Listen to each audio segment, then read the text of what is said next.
এখন আমরা দেখব মহাকর্ষ অভিকর্ষ অধ্যায়ের সিলেট বোর্ড 2023 সালের প্রশ্ন। এই প্রশ্নে উদ্দীপকে পৃথিবী দেওয়া আছে, পৃথিবীর পৃষ্ঠ থেকে এই দূরত্ব পর্যন্ত একটা কৃত্রিম উপগ্রহ দেওয়া আছে, পৃথিবীর ভর দেওয়া আছে, ব্যাসার্ধ দেওয়া আছে, মহাকর্ষ ধ্রুবকের মান দেওয়া আছে, কৃত্রিম উপগ্রহের উচ্চতা দেওয়া আছে। গ নম্বর বলা আছে যে কৃত্রিম উপগ্রহটির বেগ নির্ণয় করো। কি নির্ণয় করতে হবে আমাদেরকে? কৃত্রিম উপগ্রহটির বেগ নির্ণয় করো।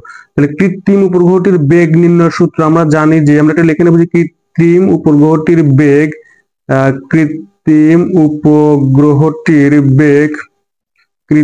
উপগ্রহটির বেগ ভি সমান সমান root of G M by R আর প্লাস এইচ।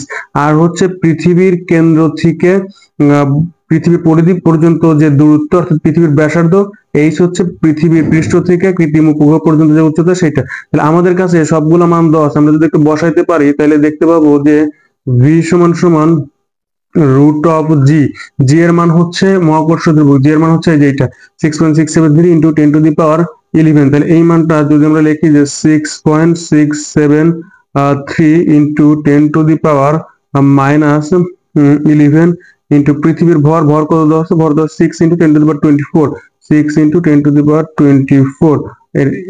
আর কত? আর হচ্ছে এটা যে 6.4 into 10 to the power 6 metre, 6.4 into 10 to the power 6 plus H, এইচটা হচ্ছে যে উচ্চতা, উচ্চতা কত? 3.46 into 10 to the power 6। তাহলে এখান থেকে আমরা সমাধান করে যেটা পাবো সেটা হচ্ছে যে first bracket 6.673 into 10 to the power হচ্ছে minus 11 into 6 into 10 to the power হচ্ছে 24।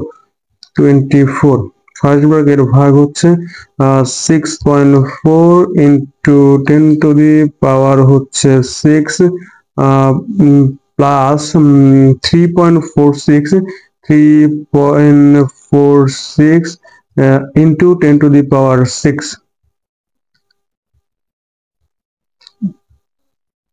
Root of answer.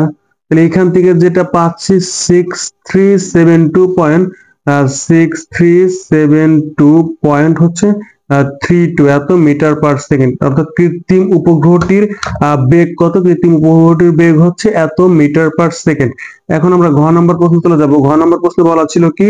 ঘ নম্বর প্রশ্নে বলা আছে যে উদ্দীপকের কৃত্রিম উপগ্রহটি ভূস্থির হবে কি, মানে ভূস্থির হবে কি না ওই কৃত্রিম উপগ্রহটি, এটা কি ভূস্থির উপগ্রহ কি না সেটা আমাদেরকে দেখাতে হবে। আমরা জানি ভূস্থির উপগ্রহের আবর্তন কাল হচ্ছে 24 ঘন্টা।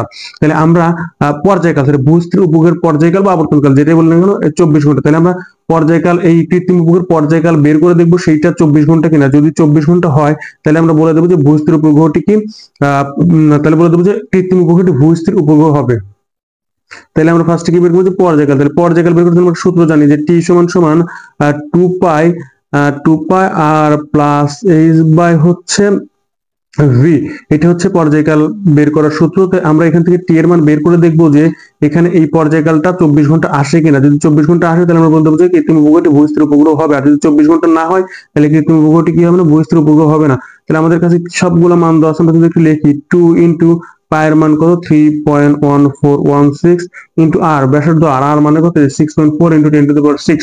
তাহলে লিখবো যে 6.4 into 10 to the power 6 plus H, H মানে কত? এইচ মানে হচ্ছে 3.46 ইন্টু 10 টু দি পাওয়ার 6। আর নিচে কত? ভি, যেটা বেগ আমরা বের করছিলাম গ নম্বরে, এই যে সেই বেগটা লিখবো যে 6372 পয়েন্ট হচ্ছে 32, 6372.3। যদি সমাধান করি তাহলে আমরা এখান থেকে পাবো হচ্ছে যে 2 ইন্টু 3.1416 ইন্টু হচ্ছে first bracket 6.4 into 10 to the power হচ্ছে 6 প্লাস হচ্ছে 3.46 ইন্টু 10 টু দি পাওয়ার হচ্ছে 6। তাহলে এখান থেকে যেটা আসবে সমস্যা হচ্ছে এটা অ্যান্সার ভাগ ফার্স্ট ব্র্যাকেট অ্যান্সার ভাগ হচ্ছে 6372 পয়েন্ট হচ্ছে 32।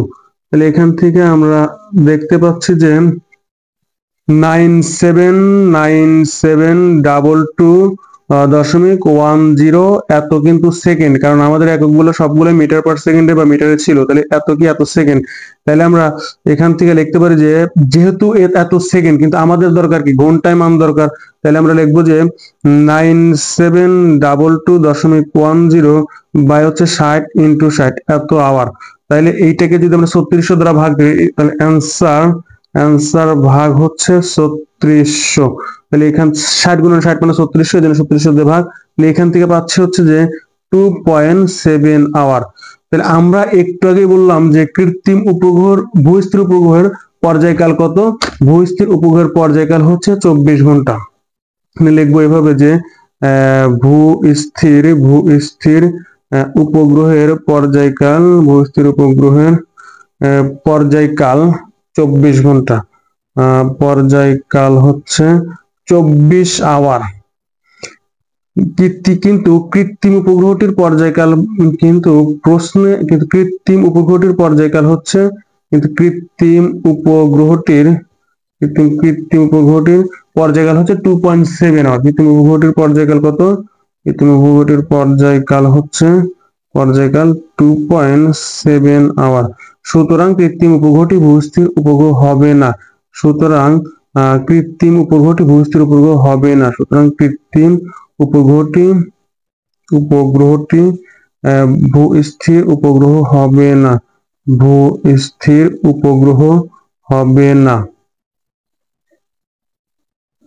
এটা কিন্তু আমাদের সবসময় মুখস্থ মান যে ভূস্থির উপগ্রহের পর্যায়কাল অলওয়েজ 24 ঘন্টা। তাইলে কোন কৃত্রিম উপগ্রহকে ভূস্থির উপগ্রহ হতে হলে অবশ্যই সেই কৃত্রিম উপগ্রহটির পর্যায়কাল 24 ঘন্টা হতে হবে। যদি 24 ঘন্টা না হয় তাহলে সেই কৃত্রিম উপগ্রহটি ভূস্থির উপগ্রহ হবে না। লাস্টে আমরা এই কথাটুকু লিখে দিব। এখন ভিডিও স্ক্রিনে যে প্লেলিস্ট গুলো দেখানো হচ্ছে বা যে ভিডিওগুলো দেখানো হচ্ছে, আপনারা চাইলে সেগুলো দেখে নিতে পারেন। সেগুলো অনেক গুরুত্বপূর্ণ প্রশ্নের সমাধান। অথবা চাইলে এই চ্যানেলের প্লেলিস্টে ঢুকে ঘুরে আসতে পারেন। এখানে ফিজিক্সের বিভিন্ন বোর্ডের বিভিন্ন অধ্যায়ের অনেক গুরুত্বপূর্ণ প্রশ্নের সৃজনশীলের সমাধান দেওয়া আছে, যা দেখলে হয়তো আপনাদের অনেক উপকারে আসবে।